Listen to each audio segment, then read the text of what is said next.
Ladies and gentlemen, thank you for standing by. Welcome to the second quarter fiscal year 2026 CarMax earnings release conference call. At this time, all participants are in a listen-only mode. After the speaker's presentation, there will be a question-and-answer session. Please be advised that today's conference is being recorded. I would now like to hand the conference over to your speaker today, David Lowenstein, Vice President, Investor Relations. Please go ahead. Thank you, Nikki. Good morning, everyone. Thank you for joining our fiscal 2026 second quarter earnings conference call. I'm here today with Bill Nash, our President and CEO, Enrique Mayor-Mora, our Executive Vice President and CFO, and Jon Daniels, our Executive Vice President, CarMax Auto Finance. Let me remind you, our statements today that are not statements of historical fact, including but not limited to statements regarding the company's future business plans, prospects, and financial performance, are forward-looking statements we make pursuant to the safe harbor provisions of the Private Securities Litigation Reform Act of 1995. These statements are based on our current knowledge, expectations, and assumptions, and are subject to substantial risks and uncertainties that could cause actual results to differ materially from our expectations. In providing projections and other forward-looking statements, we disclaim any intent or obligation to update them. For additional information on important factors and risks that could affect these expectations, please see our Form 8-K filed with the SEC this morning, our annual report on Form 10-K for fiscal year 2025, and our quarterly reports on Form 10-Q previously filed with the SEC. Please note, in addition to our earnings release, we have also prepared a quarterly investor presentation, and both documents are available on the Investor Relations section of our website. Should you have any follow-up questions after the call, please feel free to contact our Investor Relations Department at 804-747-0422, extension 7865. Lastly, let me thank you in advance for asking only one question and getting back in the queue for more follow-ups. Bill? Great. Thank you, David. Good morning, everyone, and thanks for joining us. Today, I want to start with our priorities. While our second quarter results fell short of our expectations, we remain focused on driving sales, gaining market share, and delivering significant year-over-year earnings growth for years to come. We have a differentiated and best-in-class omnichannel customer experience and are focused on maximizing that advantage by driving operational efficiency and sharpening our go-to-market approach. With this mindset, our key priorities include: first, focusing on price and selection. This includes maintaining competitive prices while minimizing macro factor impact and having the cars consumers are looking for at CarMax's high-quality standards. Second, driving consumer awareness of our differentiated experience. This includes not only our new brand campaign, Want to Drive, but also enhancing the conversion waterfall from web traffic all the way to the ultimate buy and/or sell decision. Third, delivering incremental SG&A reductions of at least $150 million over the next 18 months. This will be broad-based, and it includes leveraging technology to drive efficiencies and our net promoter score to new heights. And finally, generating additional profit through components of our diversified business. This includes increasing CAF penetration and profitability in a responsible and thoughtful way. It also includes pursuing other opportunities across our business to drive incremental flow-through to our bottom line. We are already making progress across these fronts and are confident in our strategy and our earnings model, which will produce high-teen EPS growth with mid-single-digit retail unit growth. During our first quarter call, I mentioned that we saw an uptick in sales volume in March and April due to the tariff speculation. This impacted our performance in the second quarter in two ways. First, we ramped our inventory ahead of the second quarter to support this growth. Across the back half of May through the end of June, we saw about $1,000 in depreciation, which negatively impacted our price competitiveness and our sales. Second, while hard to quantify, we believe there was a pull forward of demand into the first quarter. In the second quarter, we responded by lowering retail margin to drive sell-through, and we intentionally slowed buys to balance our inventory with sales. This strategy has worked as both price competitiveness and inventory position have improved since that time and have put us in a better position for the third quarter. During the quarter, we delivered total sales of $6.6 billion, down 6% compared to last year, reflecting lower volume. In our retail business, total unit sales declined 5.4%, and used unit comps were down 6.3%. Pressured performance across our age 0 to 5 inventory was partially offset by increased sales in older, higher mileage vehicles. Average selling price was $26,000, a year-over-year decrease of approximately $250 per unit. Second quarter retail gross profit per used unit was similar to last year, but down approximately $200 from the first quarter. The sequential decline was more than twice our historical average, reflecting the actions that I mentioned earlier. We will continue to focus on maintaining our price competitiveness, and we will remain disciplined yet nimble in leveraging selection and margin to drive sales. Wholesale unit sales were down 2.2% versus the second quarter last year.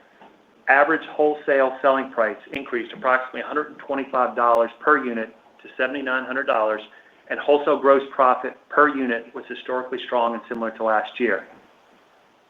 We bought approximately 293,000 vehicles during the quarter, down 2% from last year.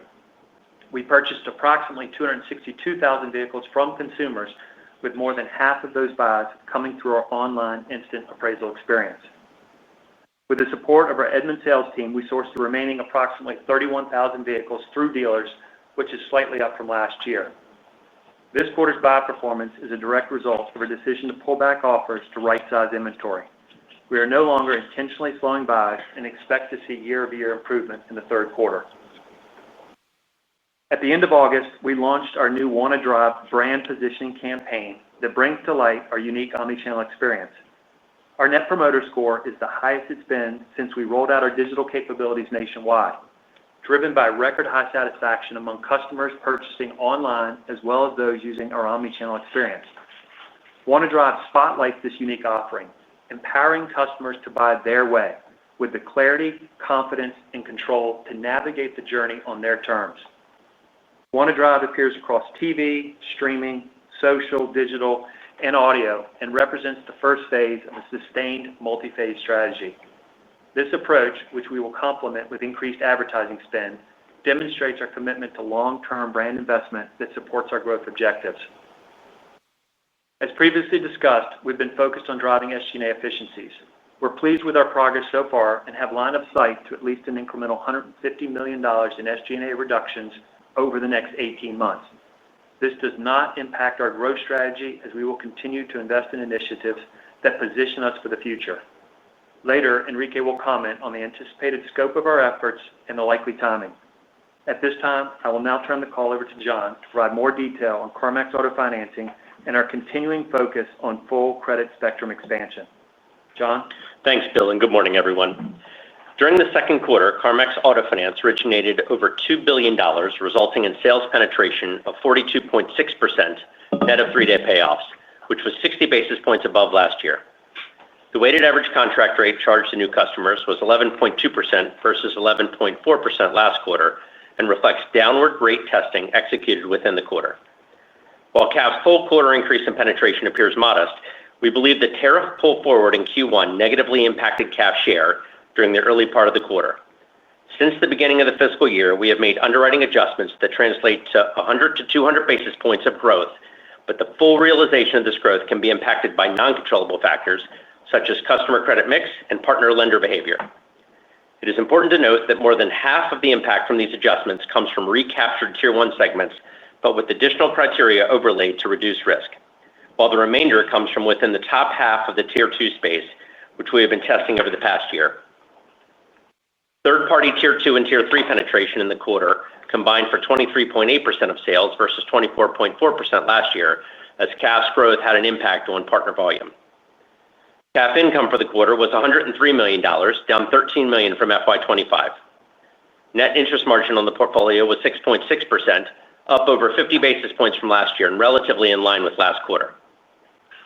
CAF's loan loss provision of $142 million results in a total reserve balance of $507 million, or 3.02% of managed receivables, exclusive of auto loans held for sale. Of the $142 million, $71 million is attributed to new originations within the quarter, while the remaining $71 million is an adjustment to the loss expectation of the existing portfolio. Also of note, as was seen in the first quarter, there was a reduction on the required provision stemming from $16 million in the reserve allocated to loans booked prior to Q2, now classified as held for sale. The primary driver of the $71 million adjustment on the existing portfolio comes from additional losses anticipated within the 2022 and 2023 vintages. Recall, these customers have been the most impacted by the convergence of rapidly increasing vehicle prices and broader inflation. Despite the observed worsening, these vintages still remain highly profitable at an estimated lifetime profit of $1,500 per unit versus $1,800 contemplated at origination. Additionally, they continue to shrink in size and contribution to the overall portfolio as they are replaced with more recently originated Tier 1 receivables at significantly lower loss rates. Note that 2024 and 2025 post-contraction vintages continue to be right in line with our original loss expectations. Regarding the funding aspect of our full spectrum efforts, yesterday we closed our 25B transaction, our second non-prime securitization of the year. This was upsized to $900 million in total notes and for the first time included the sale of most of the residual financial interest in the transaction to third-party investors, thus resulting in off-balance sheet treatment. We expect the gain on sale to be approximately $25 to $30 million in third quarter income. We also expect to receive approximately $40 to $45 million in additional cap income related to servicing fees and the retained beneficial interest over the life of the transaction. As a reminder, going forward, there will be no loss allowance or provision for this pool of loans. Now I'd like to turn the call over to Enrique to discuss our second quarter financial performance in more detail. Enrique? Thanks, John, and good morning, everyone. Second quarter net earnings per diluted share was 64 cents versus 85 cents a year ago. The decrease was driven primarily by lower volume and the CAF loss provision adjustment. Total gross profit was $718 million, down 6% from last year's second quarter. Used retail margin of $443 million decreased by 8%, with lower volume and relatively stable per unit margins. Retail gross profit per used unit was $2,216, in line with historical average. Wholesale vehicle margin of $137 million decreased by less than 1% from a year ago, with lower volume partially offset by a slight increase in per unit margins. Wholesale gross profit per unit was $993. Other gross profit was $138 million, down 4% from a year ago. This was driven primarily by EPP, which decreased by $6 million, driven by lower retail unit volume. Service recorded a $4 million margin, reflecting a small improvement over last year's second quarter. Continued efficiency and cost coverage improvements were partially offset by the deleverage inherent in the lower year-over-year second quarter sales. On the SG&A front, expenses for the second quarter were $601 million, down 2% from the prior year, driven primarily by lower stock-based compensation. We continued to realize expense savings, but they were offset by cost pressures in the quarter. SG&A to gross profit deleveraged 350 basis points to 84% as lower volume more than offset lower costs. The continued deployment of AI technology remains a key driver of efficiency gains and experience enhancements across our operations. For example, this quarter, Sky, our AI-powered virtual assistant, continued to deliver year-over-year double-digit % improvements in containment rate, customer experience consultants' productivity, and web and phone response rate SLAs. We recently fully rolled out Sky 2.0, which leverages agentic AI, and expect this release will drive even more efficiency and experience improvements. As Bill noted, we are committed to further reducing our SG&A by continuing to deliver efficiency gains across the business. The investments in technology, systems, and processes that we have made as part of our Omni transformation will allow us to substantially reduce spend through several key initiatives. Modernizing and consolidating our technology infrastructure, automating manual processes, renegotiating and reducing third-party contracts, and eliminating redundancies across the organization. The goal of at least $150 million in SG&A reductions over the next 18 months represents a material improvement in our cost profile and reflects the execution on a plan that we have been developing with outside support. While we expect to realize some of these savings this fiscal year, we expect the vast majority will materialize in our exit rate by the end of fiscal 2027. In addition to offsetting inflationary pressures, these ongoing savings will provide additional flexibility to reinvest in areas that directly drive sales, while also serving as a tailwind to our already robust earnings model of a high teens EPS growth CAGR when retail unit growth is in the mid-single digits. We will continue to provide updates on this initiative during future earnings calls. Looking forward, I'll cover a few items. Regarding marketing, we expect an increase in per total unit spend in the back half of the year, particularly in the third quarter as we appropriately support our new brand positioning launch. We expect service margin to face pressure in the back half of the year due to seasonal sales volumes. For the full year, we still expect to deliver positive margin, which is a direct result of our efficiency improvements and cost coverage measures. Turning to capital allocation, during the second quarter, we continued our share repurchases at an accelerated pace, buying back approximately 2.9 million shares for a total expenditure of $180 million. As of the end of the quarter, we had approximately $1.56 billion of our repurchase authorization remaining. Now I'll turn the call back over to Bill. Thank you, Enrique and John.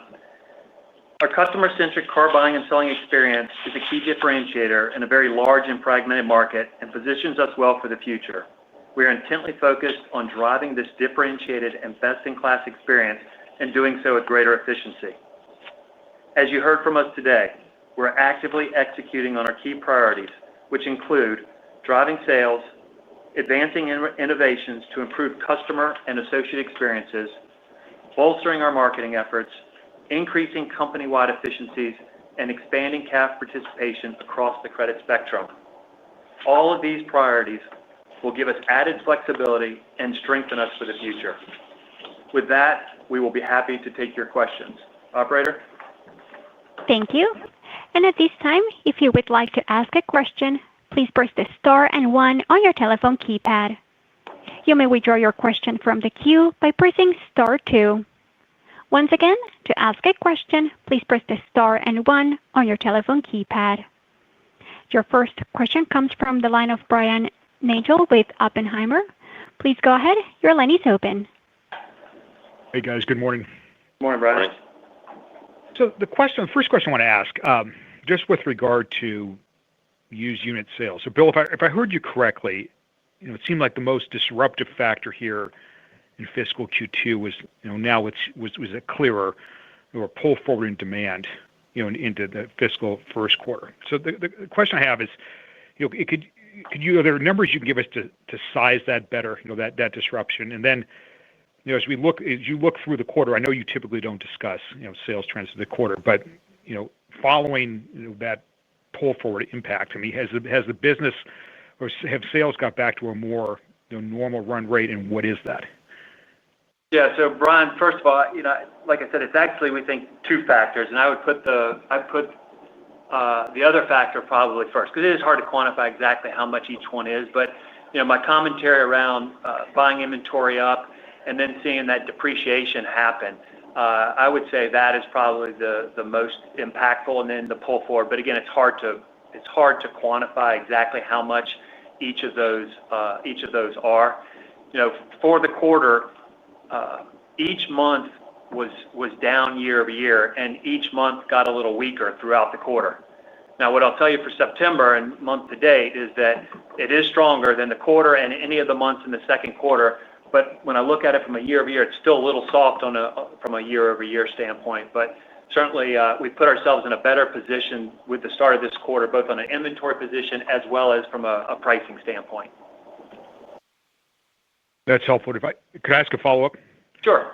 Just with regard to pricing, so CarMax has for a long time talked about having attractive pricing within the market. It seems to me, just listening to your comments, say that you're focusing on this more now.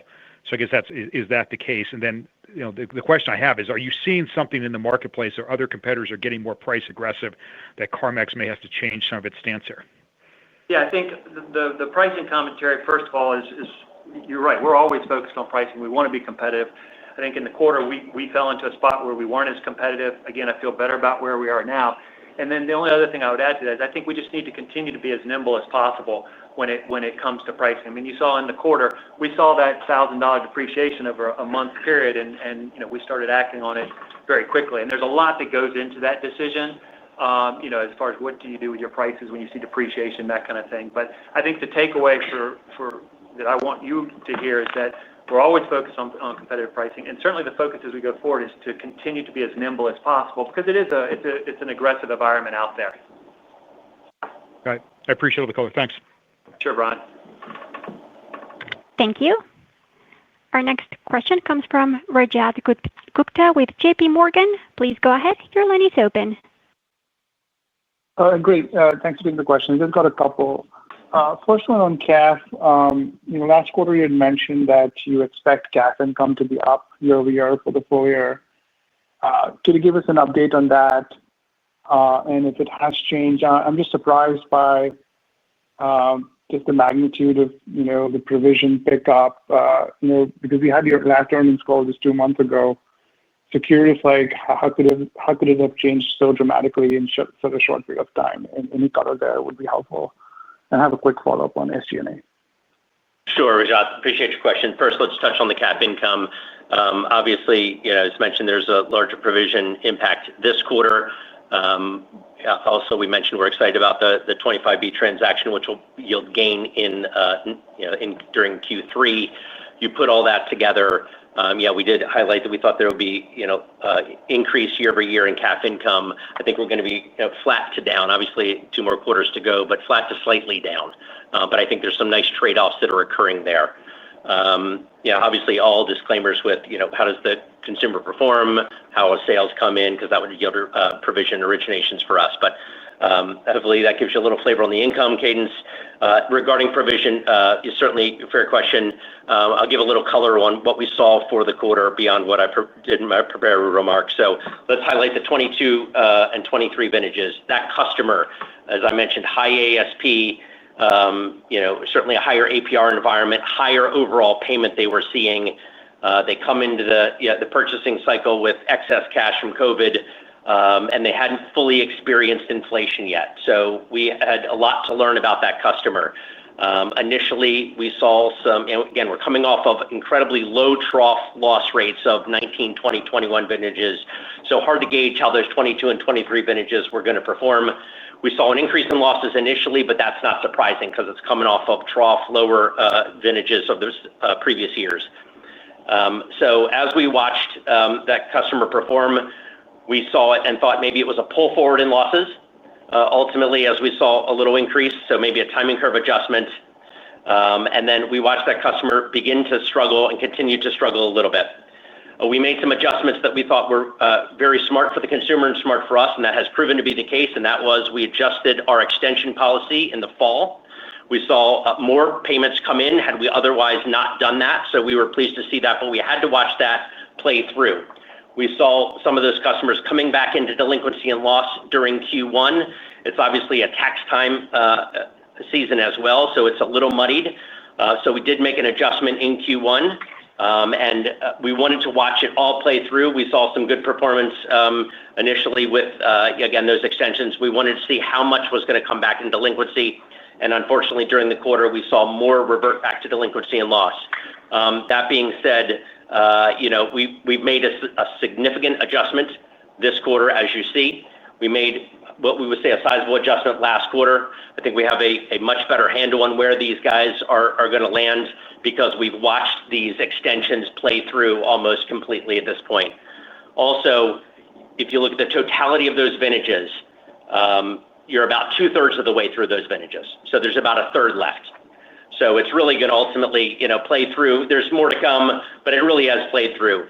And then if you look at these 24 and 25 vintages, we are extremely pleased with those. We're watching those losses early on.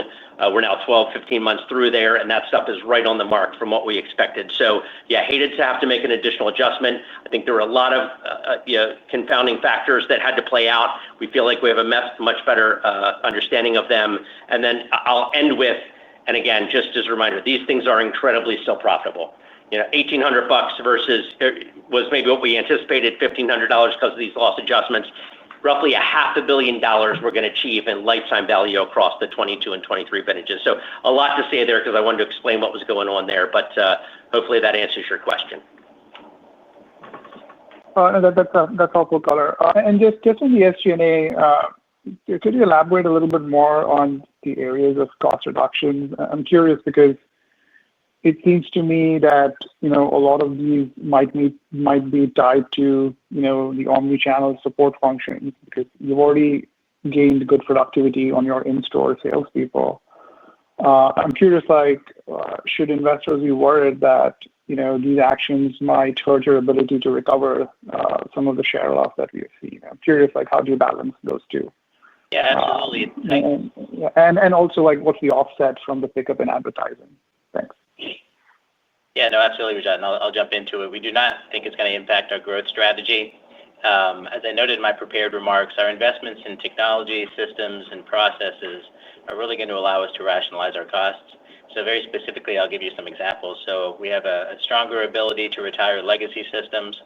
We have an ability to lower licensing usage as we either need less of them or we can eliminate certain functionality as well, given our investments in technology such as chat due to investments in Sky. We'll become even more efficient in our call centers, and I've been talking about that for quite a few quarters at this point in time, able to automate manual processes and leverage AI to even more frequently review third-party contracts. So those are just some of the examples that will help us take out that $150 million. And if you'll note, those examples don't really impact our growth strategy.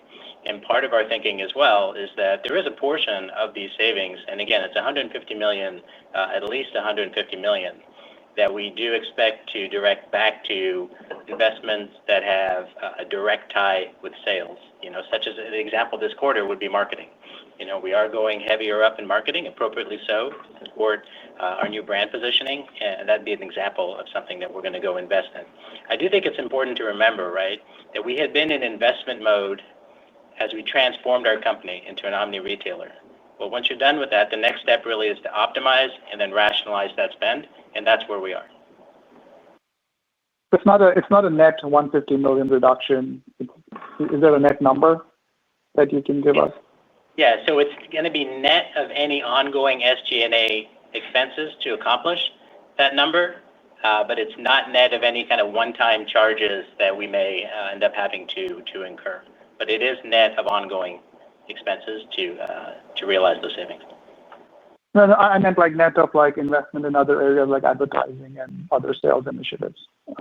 Is there? No, like I said, there will be part of those dollars that will be reinvested back into the business to drive top line sales. However, that being said, we do expect just the SG&A savings to be a material tailwind to our already robust earnings model. Understood. Great. Thanks for the color and good luck.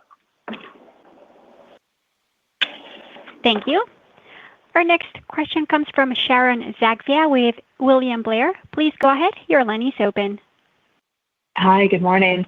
I wanted to go back to Brian's question on price. And as you think about it, and I know you're talking about reinvesting some of the SG&A savings, and back in 2019, which seems like forever ago, you had talked about kind of maybe targeting some lower GPU to drive incremental sales. So kind of putting that all together, is there a thought process or a strategy about taking kind of the bulk of the $150 million and really reinvesting it to the consumer and price or selection to drive the top line? Because it does feel like the consistent market share story that we had in the past has kind of become much more volatile, post-pandemic.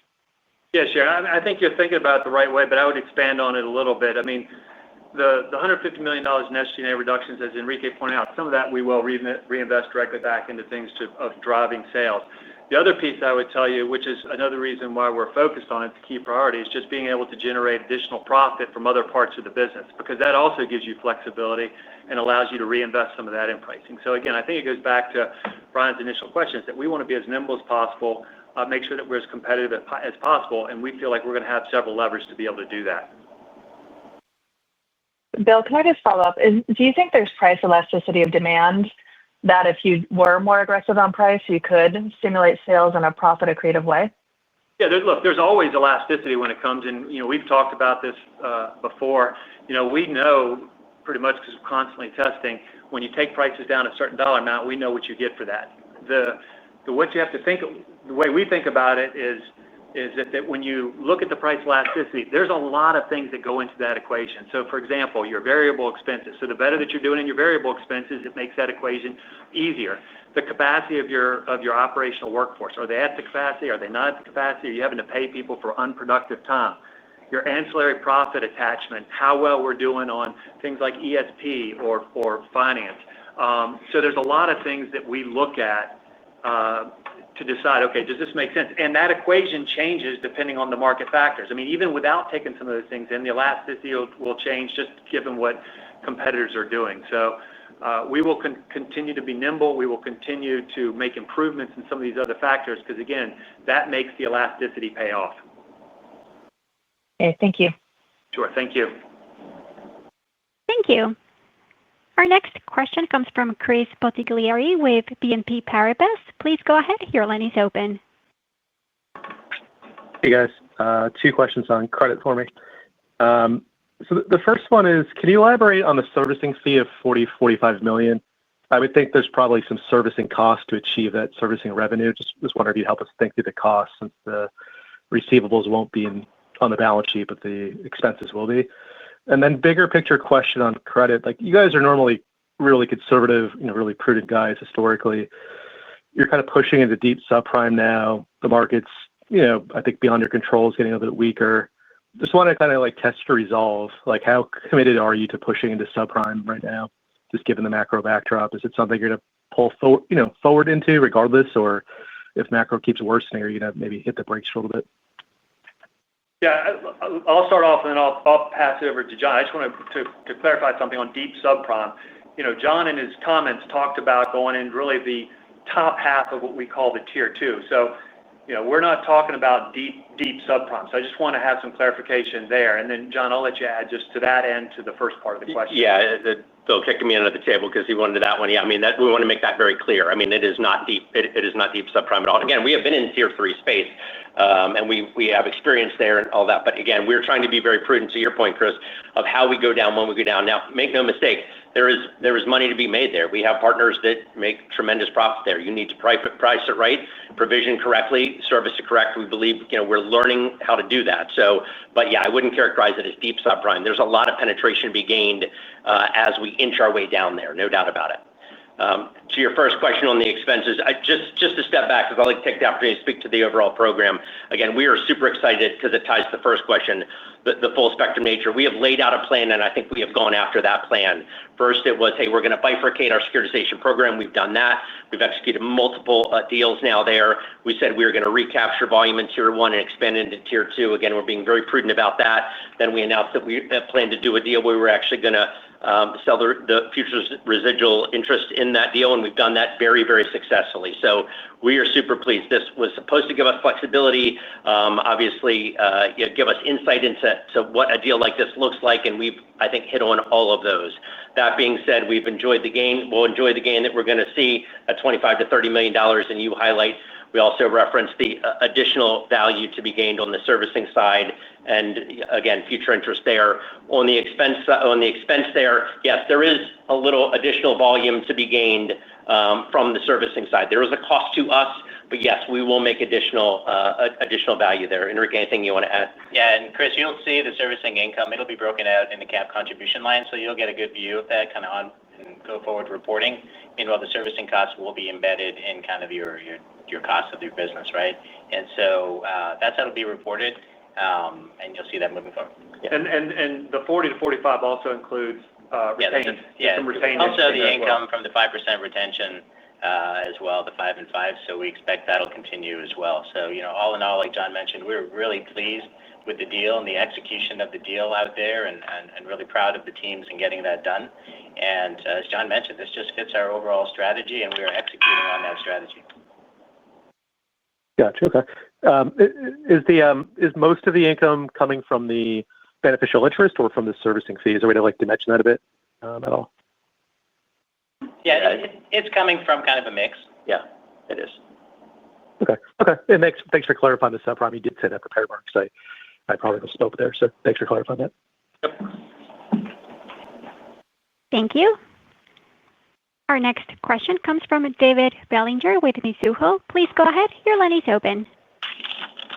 Hey, good morning. Thanks for the question.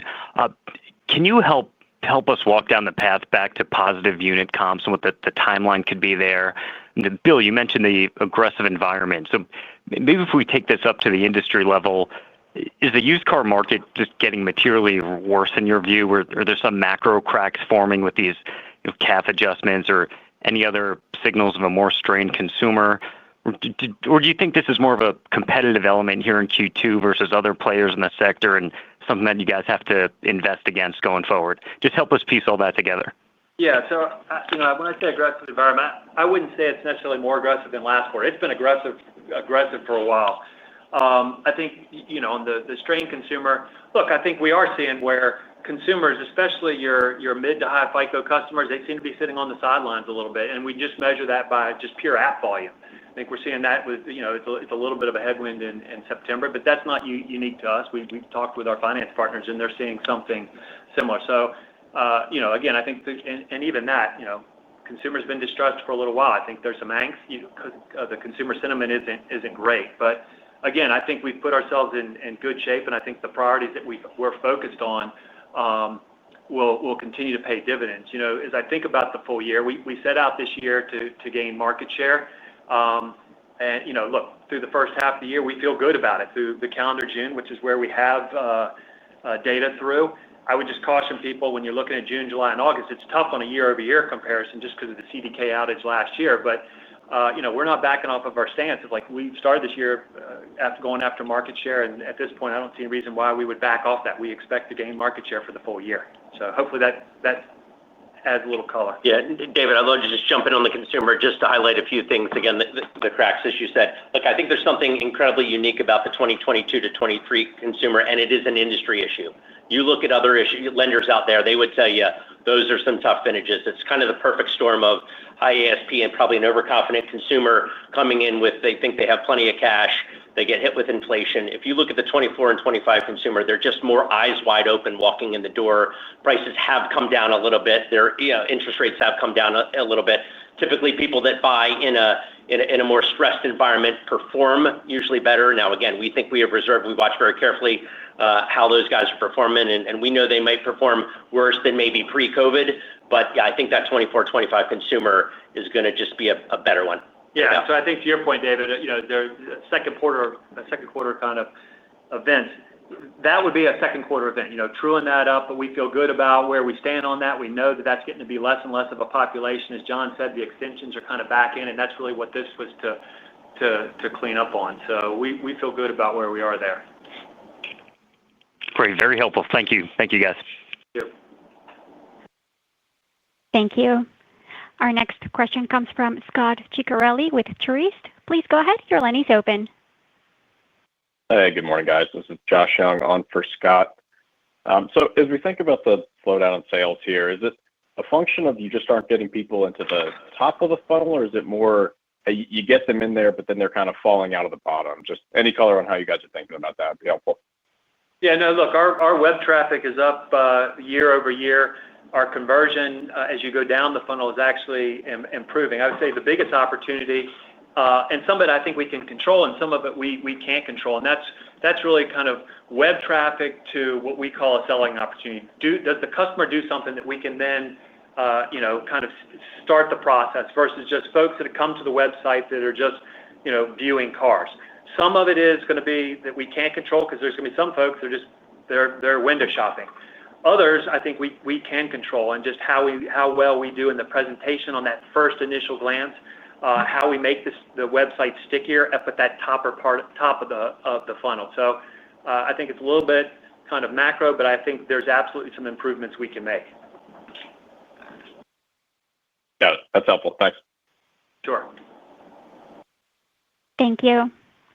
We will move next with David Winston with Morningstar. Please go ahead. Your line is open. Thanks. Good morning. I was kind of staying on that question. I mean, maybe help me fill in some blanks here because, I mean, it sounds like at the beginning of the quarter you wanted the tariff juicing of demand didn't really happen in the quarter, so you were trying to clear inventory to get rid of that depreciation. But you're saying web traffic was up year-over-year and conversions improving, yet your unit volumes were still down over 5%. Used prices have been elevated for a long time now. Is the consumer just staying away, or is it that they're still having sticker shock despite this many quarters of elevated pricing? Yeah, David, so just for clarification, the web traffic is up. What's down for us would be what I would call selling opportunities.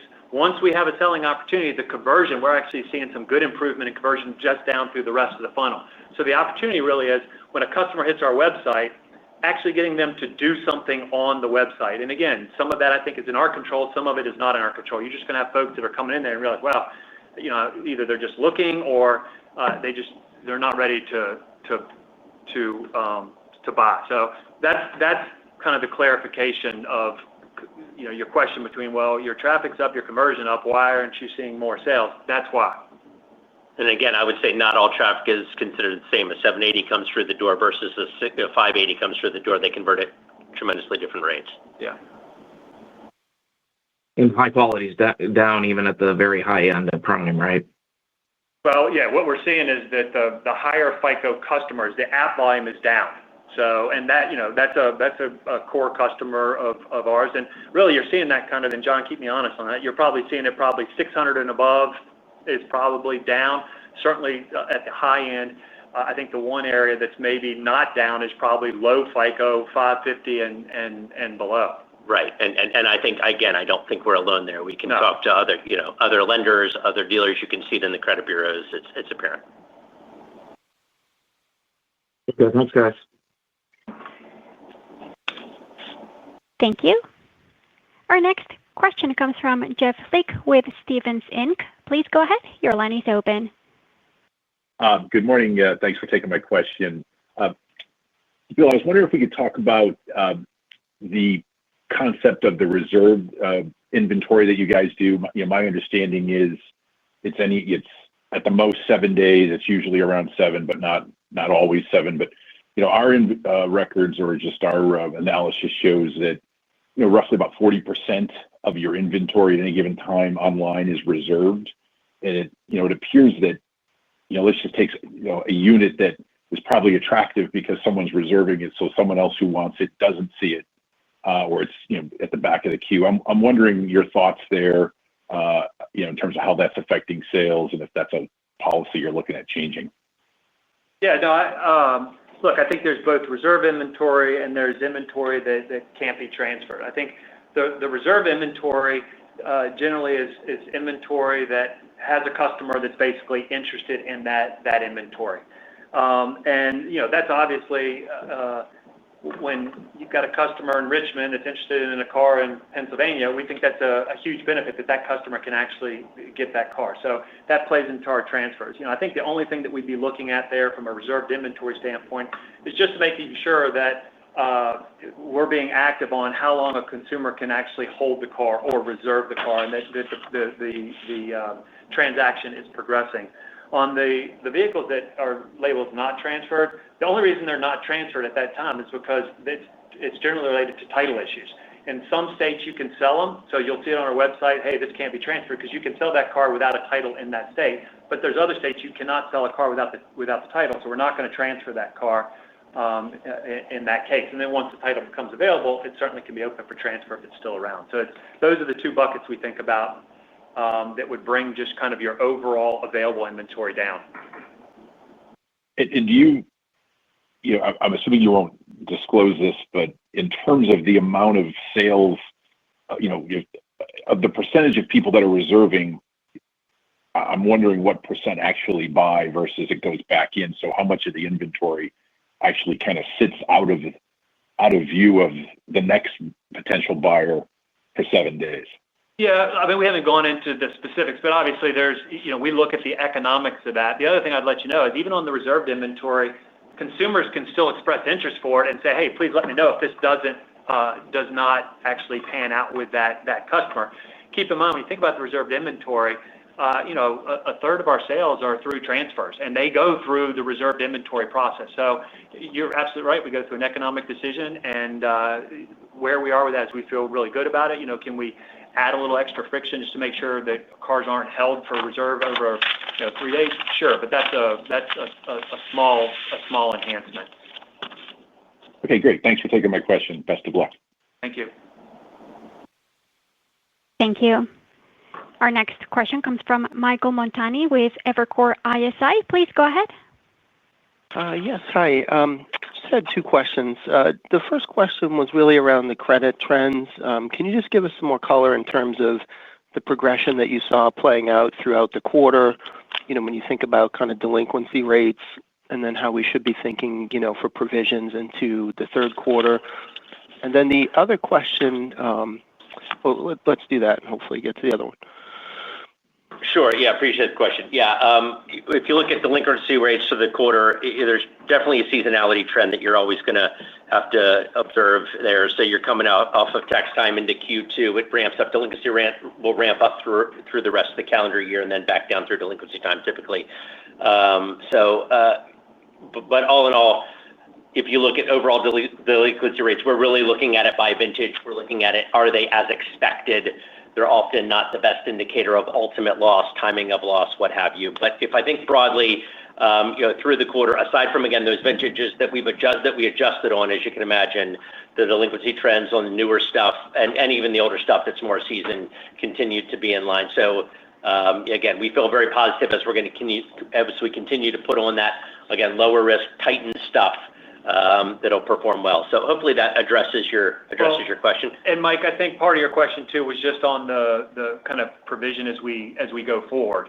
And I think the way to think about that, you saw what our provision was for originations this quarter. You saw what we're calling the true up is. I think the way you should think about it is the provision this quarter for the new originations. I think that's pretty representative.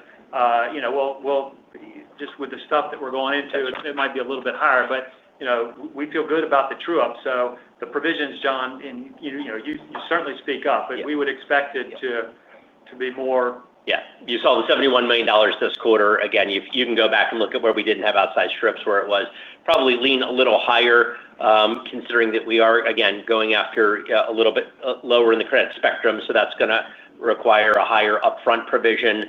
But yeah, hopefully the true ups are going to be minimal. That is our goal through this. We feel like that older stuff is rolling off. So yeah, I would think you'd see more in that 70, 80, certainly south of $100 million range from a provision standpoint. And like John said, right, what we're seeing in the 24 and 25 vintages is they are consistently meeting our expectations in terms of what the loss trends are. So what we're really talking about here, and we've taken a material hit to our provision this quarter. So what you're really talking about is the provision for new originations that John and Bill just spoke to. Okay, and then the follow-up question that's helpful was just around some of the cost savings. So you had called out $150 million, which could work out to somewhere around $200 a car here, potentially as reinvestment fuel if you decided to do it. And then on the COGS front, I believe you've said in the past that there could be another $100 or $200 there as well. So I just wanted to understand, is that separate and distinct? Am I kind of in the ballpark there in terms of some of the COGS opportunity? And then kind of bottom line, if it does require several $100s of reinvestment into sharper pricing, is that something that you all are committed to doing in order to kind of reinvigorate the top line?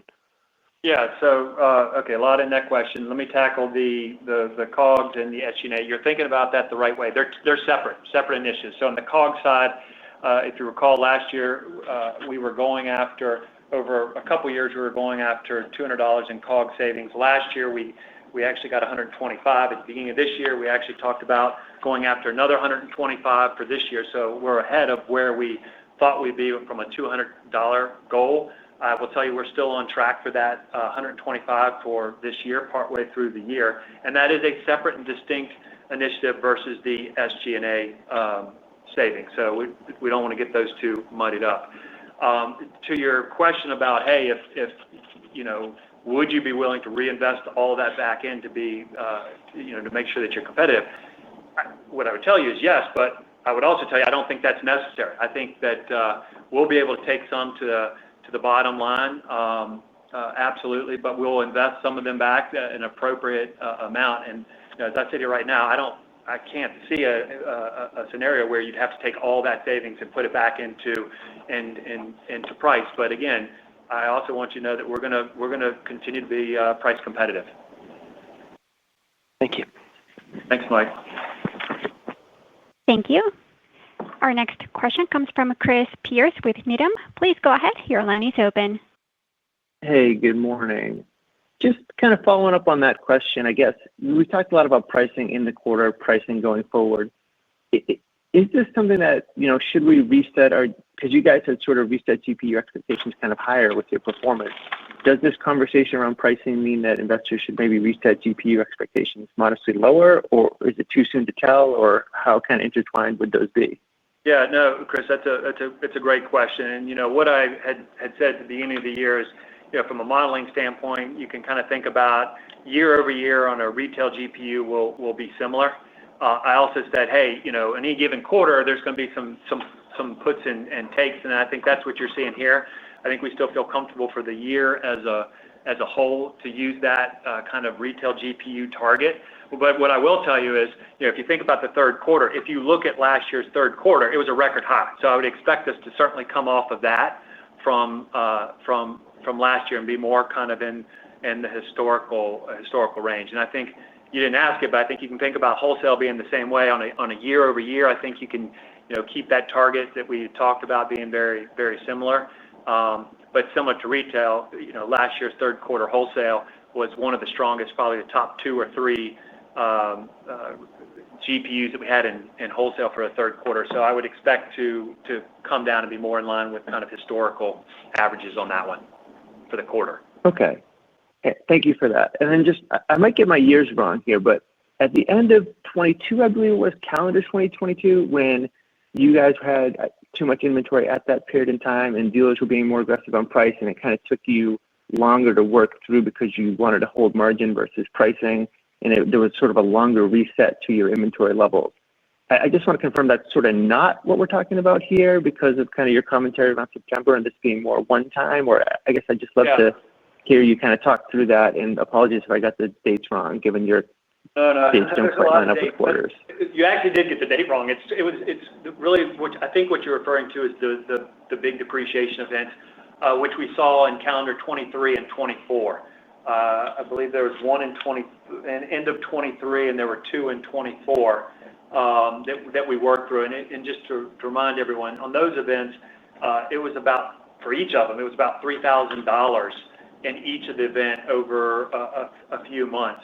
So the degree of it was different back then than it is here. And this event, a couple different things. One, it was $1,000 over about a month period, and then you saw some stabilization. And then we're also going into a period where you're going to see generally seasonal depreciation. So we wanted to make sure we got through that. But those events that you were talking about, basically at those times, you look at that elasticity with all the things that we talked about earlier that go into that equation, and we held our margins a little bit more because at the time that made sense. This one actually, it made sense. Let's get this stuff through.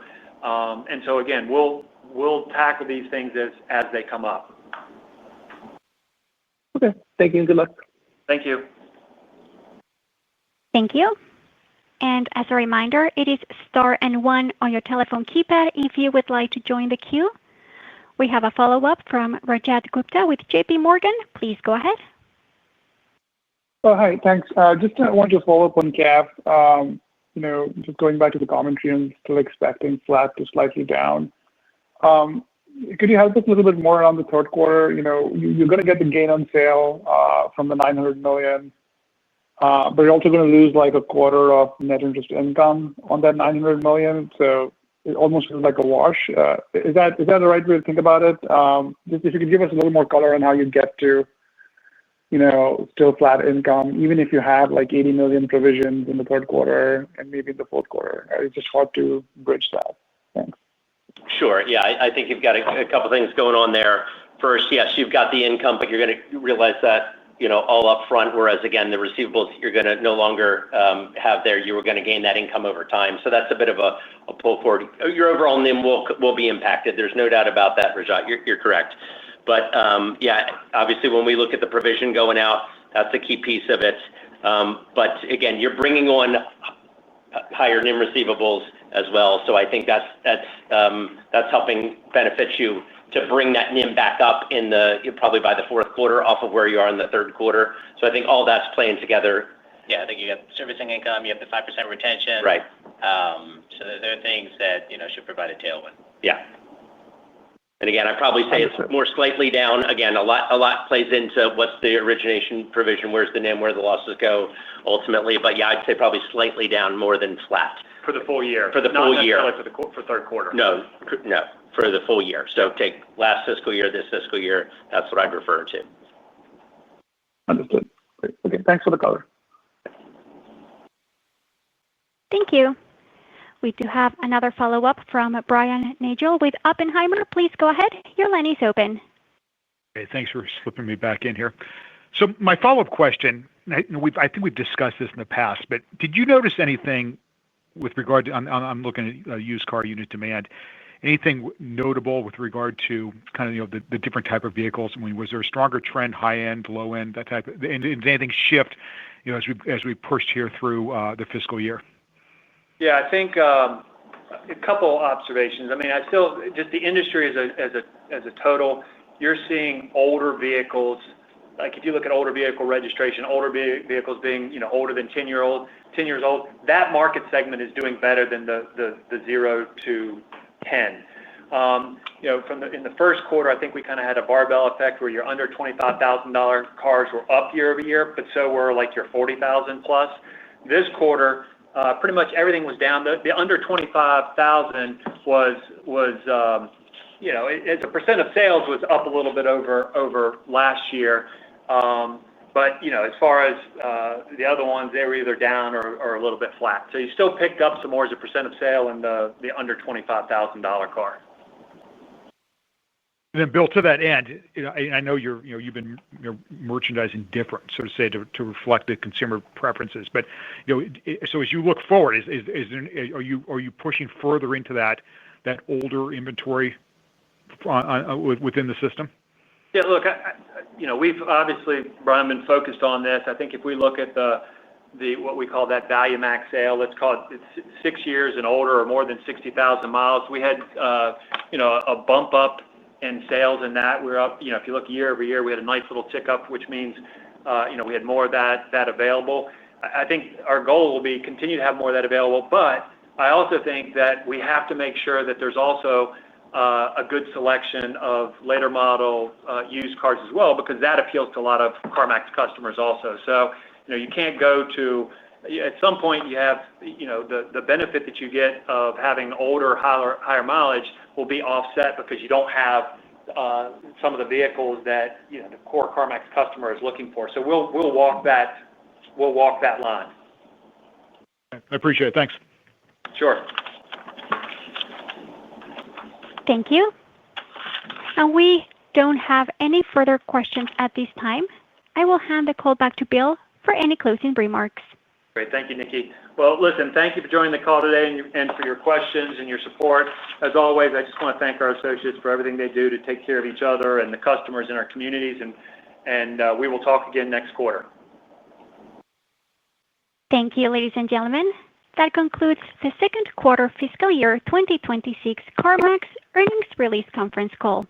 You may now disconnect.